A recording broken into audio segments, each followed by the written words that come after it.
Bersyukur hari ini dapat hadir seperti mana yang disusun jadual untuk mai ke Kampung Kelau.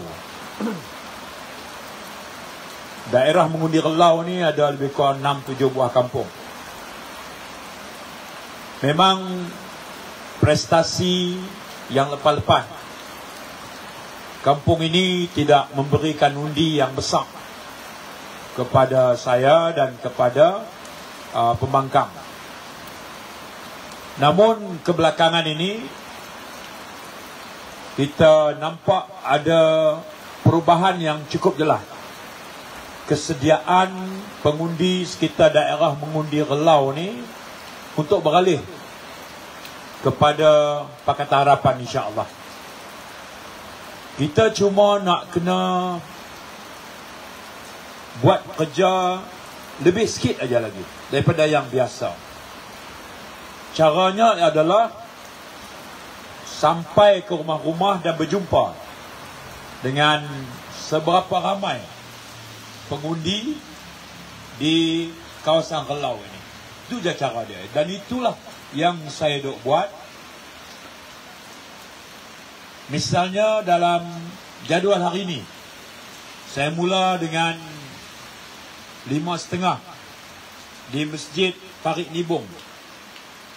Dan di sekitar kawasan masjid, lepas daripada subuh, ada 4-5 kedai kopi. Sarapan pagi. Di kedai kopi itulah kita duduk, bersalam, perkenalkan diri. Dan umumnya sambutan yang diberi itu daripada kita salam tengok mata, cara dia genggam tangan, bahasa badan dia, itu semacam menghantar isyarat mereka tak sabar-sabar nak tunggu 19 bulan nak bagi undi. Lebih meyakinkan adalah dia salam kita, dia terus peluk kita, dia terus dekat kita. Kemudian yang lebih mengharukan lagi adalah dia titipkan pula doa. Yang itu kira luar biasa. Dan itu berlaku. Saya pula kalau subuh ni saya jubah aja. Piah lebay putih dengan jubah. Mudah. Itu dalam di kedai kopi ini. Dan kita penuhi jadual ini. Kemudiannya seperti disusun oleh jentera kita, pergi ke rumah. Sama ada ziarah orang sakit ataupun kunjungan biasa. Melayu, Cina, India. Dan penutup tadi, saya berada di Kampung Iguan. Kampung Iguan ni, Melayu, Cina, India, ada sekali semua. Sebelah petang, kebanyakan dah berehat di rumah dah. Ramai. Dan kalau pengundi kaum Cina ni, mereka kalau saya jumpa mereka hambat saya. Hambat. Tuih, Datuk. Tuan main kempen dengan kami lah. Pergi cari kawasan Melayu tu. Dia tak? Dia marah lagu tu. Bunyi hambat tu panik kan? Pasal apa dia hambat?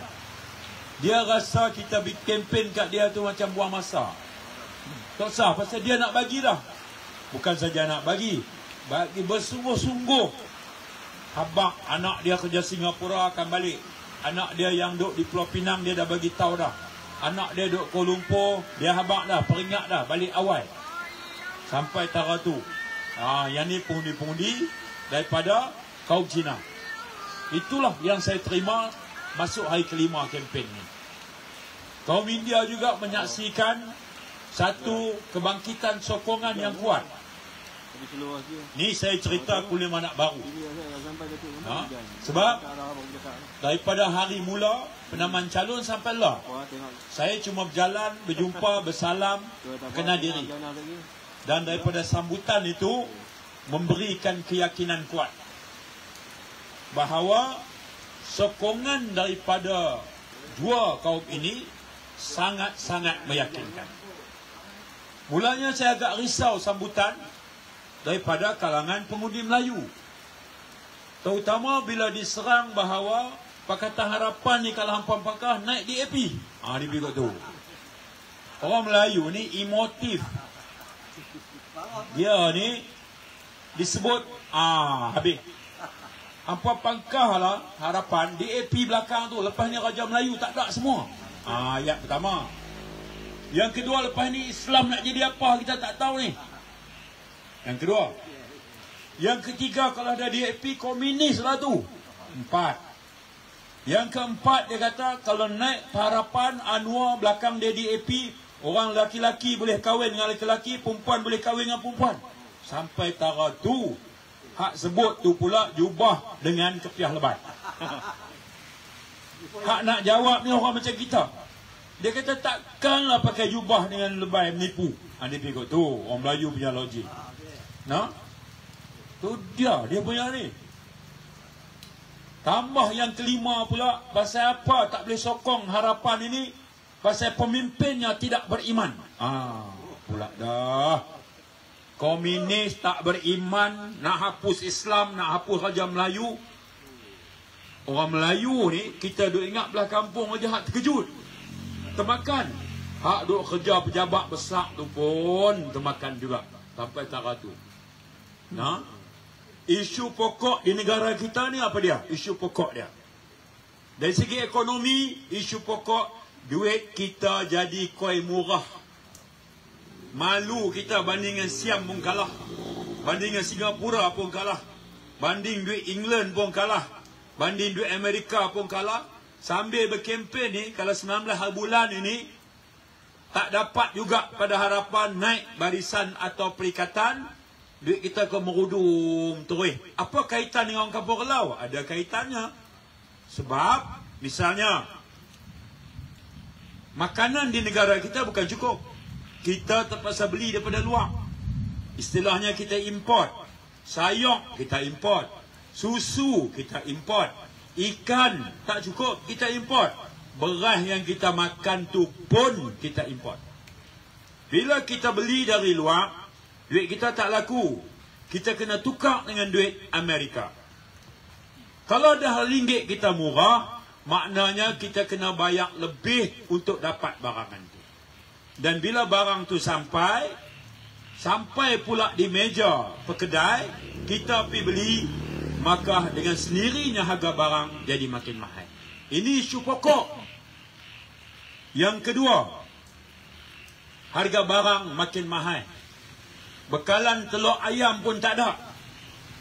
Harga ayam RM9, 6 kupang, RM9, 7 kupang.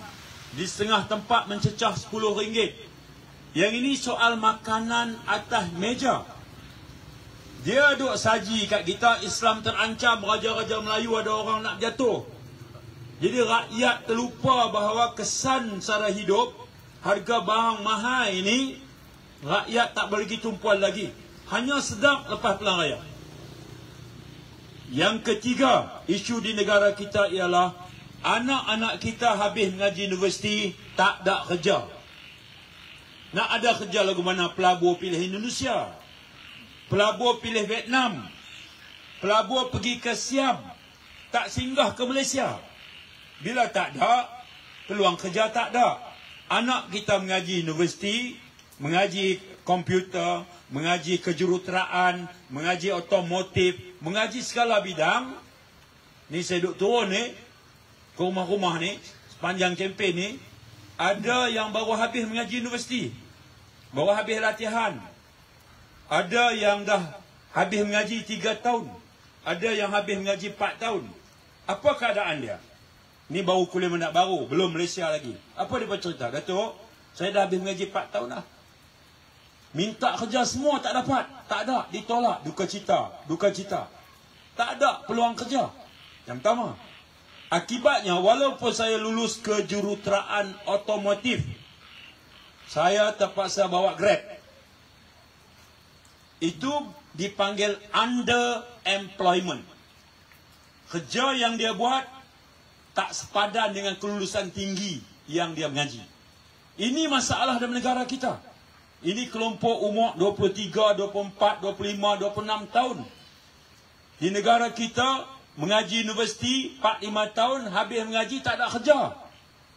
Tiba-tiba Perikatan dan Barisan Nasional kata, hampa pilih Harapan, DAP merintah. Hampa pilih Harapan, Islam habis. Isunya tak ada kerja. Pilihan raya ni nak angkat kerajaan supaya peluang kerja ada. Kita hantar anak mengaji universiti, pulun mengaji 4-5 tahun, tanggungjawab kerajaan wujudkan peluang kerja. Harapan memberikan tawaran peluang kerja. Barisan dan Perikatan kata DAP merintah, Islam habis. DAP kok tu. DAP komunis. Undang-undang negara kita ni ada undang-undang. Ceramah kita ni pun polis duk jaga. Ni, kalau salah sebut ni, nah, esok dia tagak terus pasal menghasut. Akta hasutan lah segala macam. Kalau kita bercakap benda hak tak patut kita cakap. Satu. Negara ada undang-undang. Baik keadilan atau UMNO atau PAS atau Bersatu atau Gerakan MCA, MIC, hatta DAP sekalipun, nak ambil bahagian dalam pilihan raya wajib berdaftar dengan pendaftar pertubuhan. Akta 1966. Wajib. Bila wajib berdaftar, maknanya kena tulis pemimpin hang siapa. Undang-undang parti hang nak buat apa? Kena sebut tujuan penubuhan parti, matlamat parti. PAS misalnya, matlamat melaksanakan hukum berdasarkan Al-Quran, Sunnah, Ijma' ulama dan qiyas. Itu PAS, alhamdulillah, cantik. UMNO, tujuan penubuhan untuk menegak, mengembang dan mempertahankan Islam. Cantik. Keadilan, untuk melaksanakan keadilan kepada sekalian rakyat Malaysia tak kira kaum. Adil dan keadilan satu nilai dalam Islam. Keadilan. Lawan pada adil, zalim. Kita kata buat parti sebab kita nak tolong rakyat Melayu, Cina, India berasaskan keadilan. Melayu miskin kita tolong, Cina miskin kita bantu, India miskin pun kita bela. Miskin dia tak kenal warna kulit. Kalau dia miskin, miskin. Tak kira bangsa. Islam itu akan indah kalau pemimpin Islam itu melaksanakan keadilan kepada Melayu dan bukan Melayu. Akhirnya bukan Melayu tengok, oh kalau beginilah Islam menegakkan keadilan, aku berkenan dengan agama ini.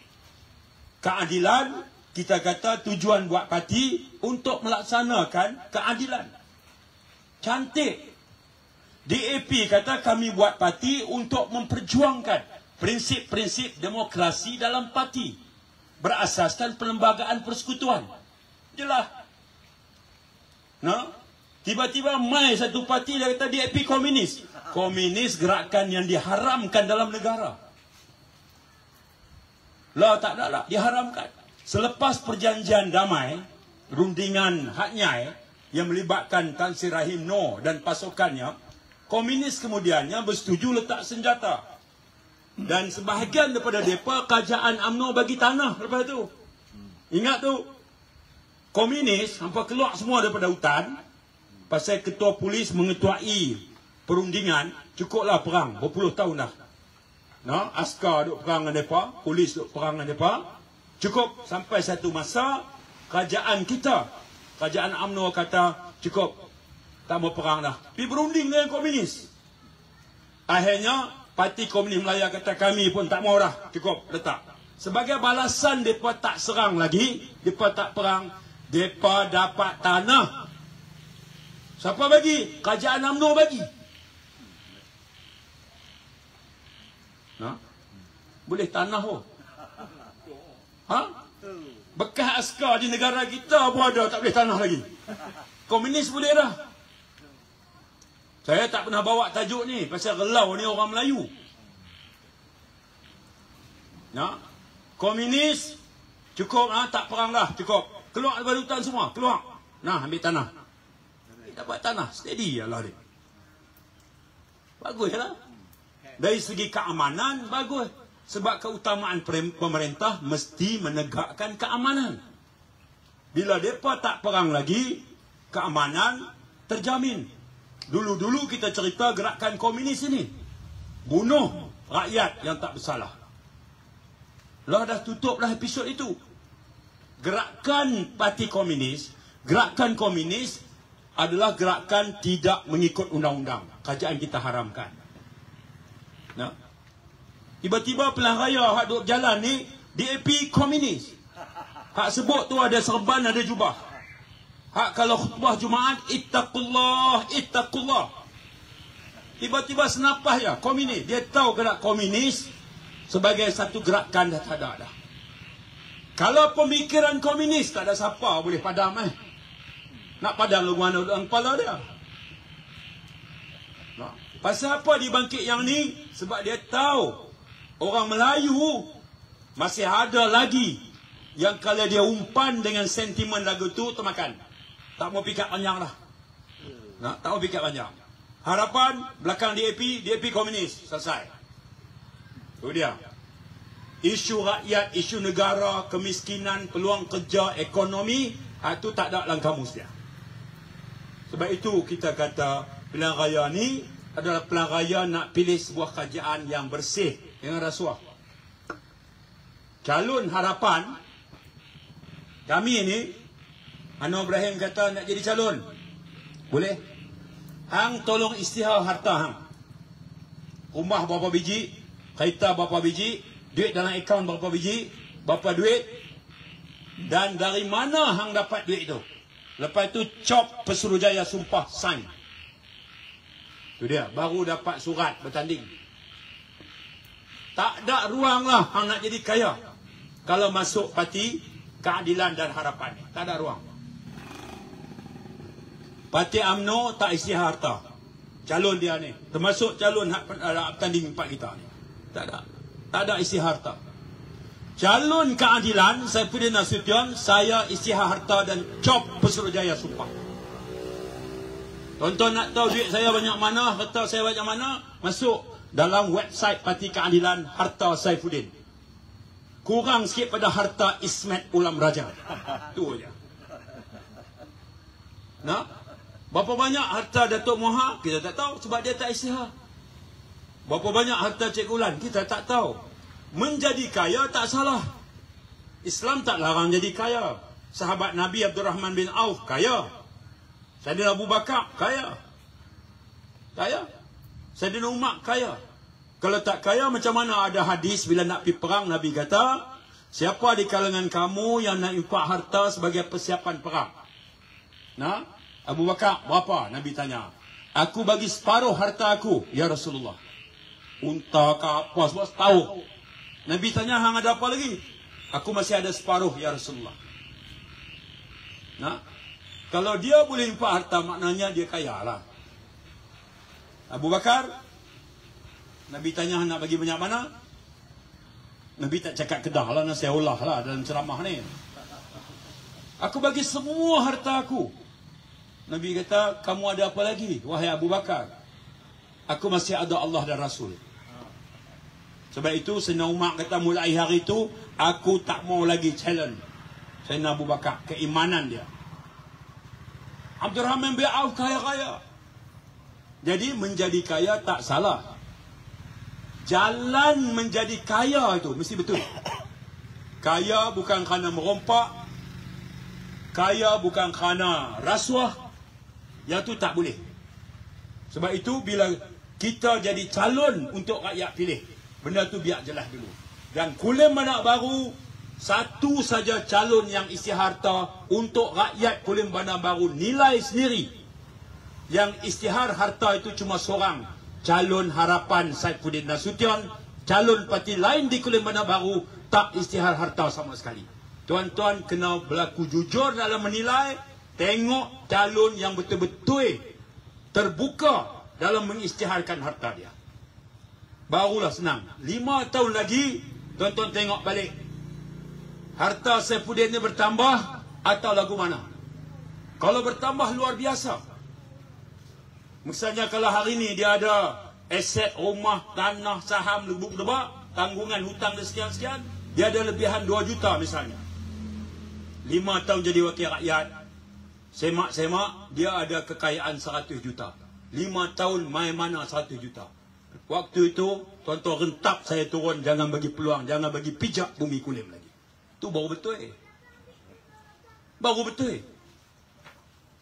Yang pertama. Sebab itu saya kata, memilih wakil rakyat ni adalah memilih wakil pertama akan bawa suara kita ke parlimen. Yang itu saya buat. Saya bawa isu harga barang, peluang kerja. Kalau ada pentadbiran kerajaan yang saya nampak tak betul, peranan ahli parlimen untuk semak dan imbang, saya lakukan. Kerana itu ada beberapa perkara pelantikan parlimen untuk jawatan, maka peluang itu diberi kepada saya. Misalnya ketika Tan Sri Muhyiddin Perdana Menteri, dia istihar darurat masa Covid. Bila darurat, parlimen tak bersidang. Wakil rakyat tak ada pergi parlimen.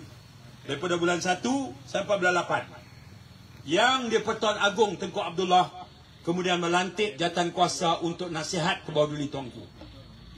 Kami kena nasihat tuanku bila patut darurat tamat. Saya salah seorang yang tuanku Agong lantik duduk dalam jawatan kuasa itu. Ahli parlimen tuan-tuan. Maknanya tak lekeh lah kuliah mandat baru ni. Agong boleh lantik untuk duduk dalam jawatan kuasa, menasihati tuanku mengenai darurat nak sambung atau tidak. Tan Sri Muhyiddin kata darurat. Tuanku kena setuju. Tuanku tanya bila nak tamat? 1 bulan 8. Tak apa, tuanku setuju dulu. Tapi sama ada darurat nak tamat 1 bulan 8, atau nak tamat lebih awal, atau nak tamat sambung lagi, itu tuanku kata saya akan dengar daripada penasihat-penasihat yang saya lantik. Salah seorang daripada penasihat yang dilantik itu aku. Dah cerita dia lagu tu. Ahli parlimen tuan-tuan. Nah, saya yang dilantik. Takkanlah dalam ramai-ramai 222 ahli parlimen tu, tuanku lantik 4 orang ya. Tuanku lantik 7 orang. Dalam ramai-ramai 7 tu, termasuk saya, ahli parlimen Kuala Mandak Baru. Kalau dah tuanku berkenan lantik ni, maknanya barang tidak kodi lah. Makna otak dia boleh pakai lah maksudnya. Tak apa. Yang kedua, pilihan raya dulu ada perbuatan khianat. Dia pilih, dia menang satu parti, lepas menang dia lompat parti lain. Akibatnya parlimen kata kita kena buat undang-undang menghalang ahli parlimen lompat parti. Nah, maka Perdana Menteri kata setuju. Mai kita pilih, belah sini pun ada wakil, belah kerajaan ada wakil, belah pembangkang pun ada wakil. Nah, parlimen kemudian melantik jawatan kuasa untuk menulis, menggubal undang-undang lompat parti, anti lompat parti, duduk bersama Peguam Negara. Sekali lagi, duduk dalam jawatan kuasa itu adalah ahli parlimen Kulim Mandak Baru. Ahli parlimen tuan-tuan lagi. Pertama, pasal kita tak lompat. Kedua, kalau parlimen lantik tak ramai, 9 orang saja. Hak Agong lantik tadi 7, hak ni 9. Ada juga dalam tu. Sehinggalah diluluskan. Kita tak bising apa pun. Lantik, mula kerja. Daripada tak ada, jadi ada. Akta menghalang ahli parlimen lompat parti. Lulus. Daripada tak ada, kita bincang dengan pelbagai pihak. Pertubuhan bukan kerajaan, masyarakat madani, ahli akademik, profesor perundangan, dialog, mesyuarat pula dengan Peguam Negara. Dia buat draft yang pertama, kita komen, itu. Sehinggalah dibentang dalam parlimen dan lulus. Ada parti yang riuh, RUU 355, 355, 355. Apalah tak jadi apa. Kami tak riuh pun jadi. Sembang ya. Itu beza dia. Itu beza dia. Riuh 355, 355, 355. Duduk dalam kerajaan persekutuan, tak ada apa. Tak ada apa. Kuasa kerajaan persekutuan, hang ada. Kuasa kerajaan negeri, hang ada. Tapi hang bentang tak dalam parlimen, tak bentang. Akta lompat parti daripada tak ada, kita ambil tak sampai 7 bulan. Terus lulus. Dan terus diguna pakai. Pilihan raya kali ini, Siapa yang menang atas tekad satu parti, kemudian lompat, kerusi dah hilang, kita buat pilihan raya semula. Sebelum ni, dia lompatlah berapa kolam pun. Dia tetap bawa kerusi dia. Dia diundi oleh rakyat, mewakili parti, kemudian dia khianat, dia kata aku tak mau ada parti ni, aku nak masuk parti lain. Dulu hang boleh buat, pilihan raya kali ni hang tak boleh dah. Parlimen lulus, tuanku dah perkenan dah. Terus diwarta, dah akan diguna pakai. Tak hingat pun. Dan saya rasa bertuah pasal bila paling undang-undang buat, saya ikut duduk jawatankuasa menggubal undang-undang itu. Saya tak riuh rendah pun. Saya nak buat, saya nak buat. Kita jalan terus. Tentu banding yang 355. Apa khabar? Bayang pun tak ada dah. Tak bunyi dah. Apa pun tak ada dah. Munafik. Jadi tuan-tuan, biarlah kita jujur. Dalam nak menguruskan negara ni, dia mesti bermula dengan matlamat yang jelas. Tak usahlah duk layan sentimen-sentimen yang bertujuan untuk negara kita ini nak tengok seolah-olah permusuhan kaum. Kemudian permusuhan kaum tu diberikan konotasi agama. Oh, yang tu dahsyat. Jangan sekali-kali kita menghampiri politik gaya ini.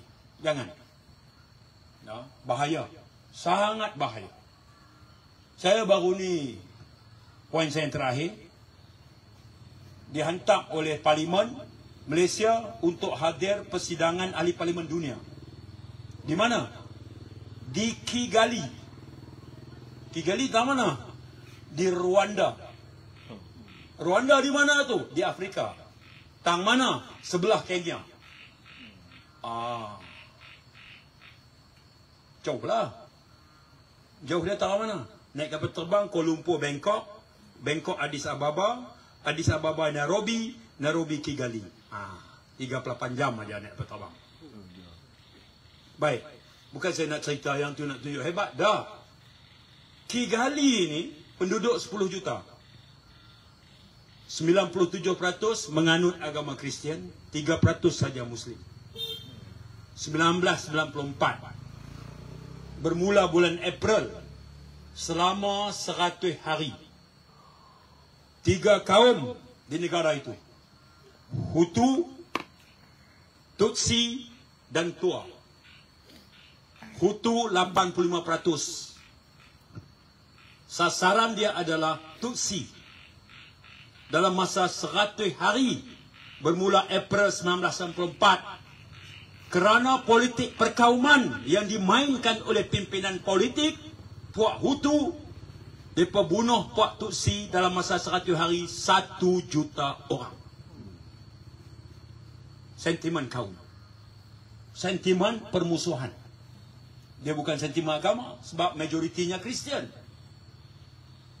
Tapi puak Hutu, bila ditiup sentimen perkauman oleh pemimpin politik mereka, dia tengok puak Tutsi, walaupun duduk dalam sebuah negara yang sama namanya Rwanda, dalam masa 100 hari, dia membunuh 1 juta orang. Daripada budak kecil, umur setahun 2 tahun, dibunuh dengan korek, lubang besar, dikambui hidup-hidup. Sentimen kaum. Bahaya. Malaysia, di mana pelbagai kaum, kalau ada lagi pimpinan politik yang guna platform pilihan raya untuk mainkan sentimen politik secara tidak bertanggungjawab, kita wajib tolak parti dan gabungan ini. Tolak, tuan-tuan. Bahayanya sangat besar. Tolak. Yang harapan nak bawa adalah kita ni manusia yang Allah Ta'ala jadikan, bukan kita pilih. Tak, bukan kita duduk dalam rahim ibu kita, mak, boleh tak lahirkan aku sebagai India? Tak boleh. Boleh tak lahirkan aku sebagai Cina? Tak boleh. Bukan kita pilih. Allah Ta'ala dah tentukan. Tujuannya apa? Tujuannya dalam surah Al-Hujurat, Allah Ta'ala kata, tujuannya li ta'arafu, untuk kamu saling kenal mengenal. Allah Ta'ala tak kata saling bermusuhan. saling syakwa sangka, saling curiga. Allah Ta'ala kata li ta'arafu, saling menghormati. Saya dengan anda yang beragama Islam, kita saudara satu akidah. Kita dengan kawan-kawan kita bukan Islam, kita dan dia saudara sesama insan. Payah sangat kan nak faham benda tu? Tak payah mana pun. Tak nak baca. Selama bertahun-tahun umpan perkauman ini dimainkan, termasuk dalam kuliah-kuliah keagamaan, yang menjadikan kita tengok dalam keadaan syakwa sangka. Itu tak bagus. Sebab itu saya cerita ringkas peristiwa negara yang bernama Rwanda. Bayangkan. Jadi tuan-tuan, lama juga no? Okey. Cukup rasa ini ceramah paling keras sepanjang saya duk kempen ni. Selalunya tuan-tuan, nama saya Saifuddin. Dalam kertas undi nama saya nombor 1. Saya tuan-tuan, saya nak minta tolong pilih lah. Sebab sepanjang pandemik saya usahakan bakul makanan, tak ada orang susah yang kita tak tolong, kecuali kita terlepas pandang. Tu dia, kita buat lagu tu je. Hari ni cengih ni. Hari ni Soki tahu lah. Berapa belas ceramah dah saya buat ni cengih. Tapi betul-betul mai daripada domain saya sungguh. Nah, saya pun tak lama dah, umur dah 59 dah. Walaupun nampak macam 39. Tapi ini saya rasa kalau adalah satu amal kebaikan yang saya nak buat, adalah saya nak mewakili kawasan ini dan saya nak teruskan usaha sedaya mungkin untuk bantu segenap lapisan rakyat. Nah, tak mungkin saya boleh abaikan itu, terutama ketika sepanjang saya berkhidmat ini terlalu banyak kes peristiwa cerita sebenar di bawah yang saya perhatikan. Nasib ibu tunggal, golongan anak yatim, orang dhaif dan uzur. Nah, saya terkesan betul di kawasan kita ni. Ya. Betul dia miskin, dok kena dialisis, cuci buah pinggang seminggu 3 kali. Bertahan dengan duit zakat, bolehlah 180, 200 ringgit. Nah, ada tanah, kemudian dapat rumah mesra rakyat daripada syarikat perumahan. Siap rumah, tapi kena bayar sebulan 150. Pertama, kawan tu tak ada kerja, bergantung pada duit zakat, duit kebajikan. Kedua, tetap kena bayar 150. Saya fikir kes macam ni, kalau Pakatan Harapan jadi kerajaan, saya akan cadang kepada menteri hak jaga bahagian ini. Tengok kes by kes. Kalau dah uzok cuci buah pinggang, tak ada sumber pendapatan, kalau ada pun daripada zakat 180, takkanlah hang nak tekan dia juga 150 sebulan. Kawan tu tinggal 30, nak beli pampers lagi, nak beli makan lagi. Tak masuk akal langsung apa yang berlaku di bawah. Tak masuk akal langsung. Ini banyak catatan yang bila saya turun ke bawah, saya dapati bahawa ada satu yang tak kena dalam sistem dalam negara kita. Itu saya buat catatan-catatan, beri peluang untuk saya wakili kawasan ini. InsyaAllah golongan tersisih, terpinggir ini akan menjadi keutamaan untuk saya bela. Itu ikrar saya. Tak mau janji lebih. Tapi penamat kepada kempen mesti ada ayat, tuan-tuan jangan lupa 19 hari bulan. Dia tak boleh habis ayat. Tuan-tuan, saya dah bersyarah lebih kurang 35 minit. Terpulanglah tuan-tuan nak pilih siapa pun. Itu tak boleh. Jangan. Yang ikutkan lah. Tuan-tuan nak pilih siapa pun, saya tak boleh nak kata apa. Saya tak boleh paksa. Tak boleh. Kempen pilihan raya maknanya, tuan-tuan, 19 hari bulan, Pakatan Harapan, calonnya Saifuddin, dalam kertas undi nombor 1. Saya rayu tuan-tuan, saya minta tuan-tuan, saya pohon sangat, tolonglah beri undi pada calon nombor 1 Harapan. Itu baru kempen. Kempen tak boleh disudahi dengan ayat. Tuan-tuan, saya dah bersyarah dah. Ikutlah tuan-tuan nak pilih siapa pun. Jangan. Dia balik tu tak kunci. Tak kunci. Jadi kita penamat kita, tolonglah. Itulah yang saya nak sampaikan. Saya kebetulan ada interview media yang ikut saya untuk buat temu bual. Syauqi akan ambil alih. Terima kasih kepada semua yang hadir dan mendengar pidato ini. Terima kasih. Assalamualaikum warahmatullahi wabarakatuh.